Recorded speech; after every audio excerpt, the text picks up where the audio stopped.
বন্ধুদের সাথে বসে একটা রোমান্টিক মুভি দেখছিলাম। নায়ক নায়িকারা রোমাঞ্চ শুরু হওয়ার পর বন্ধুরা সবাই প্রচণ্ড আগ্রহ নিয়ে তাকিয়ে রইলাম টিভির পর্দার দিকে। ঠিক তখনই আমার বুকের ভিতর থেকে একটা আফসোস, হতাশা দীর্ঘশ্বাস হয়ে বের হয়ে এলো। কি লাভ এই রোমান্টিক মুভি দেখে, আমার তো আর বউ নেই। অতঃপর টিভি বন্ধ করে দিয়ে বসে রইলাম।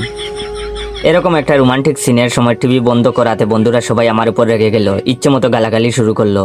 কিন্তু আমি রিমোট দেইনি, দিব না কিছুতেই, আমার তো বউ নাই। এসব দেখে কি হবে আর?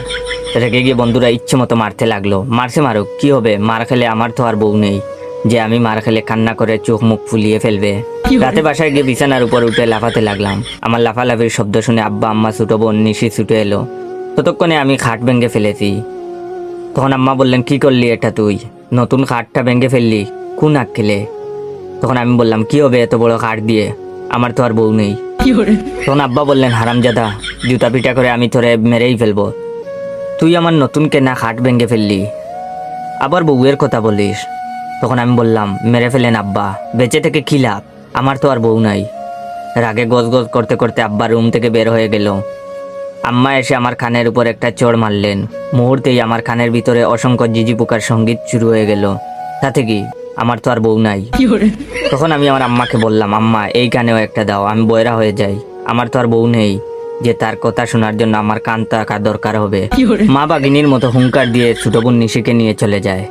বউয়ের কথা ভাবতে ভাবতে ঘুমিয়ে গেলাম। সকাল হতেই নিশি ডাকাডাকি শুরু করলো অফিসে যাওয়ার জন্য। 8টা বেজে গেছে। আমি প্রতিদিন আমার ছোট বোন নিশিকে স্কুলে নামিয়ে দিয়ে আমি অফিসে যাই। তো আজকে আমি আমার ছোট বোন নিশিকে বললাম, নিশি আজকে তুই একা একা যাস স্কুলে, আমি আর অফিসে যাব না, মেইল করে রিজাইন দিয়ে দিব। তখন নিশি বলল, কেন ভাইয়া, কি হয়েছে তোমার? আমি বললাম, কি লাভ চাকরি করে, আমার তো আর বউ নেই যার জন্য ইনকাম করা লাগবে।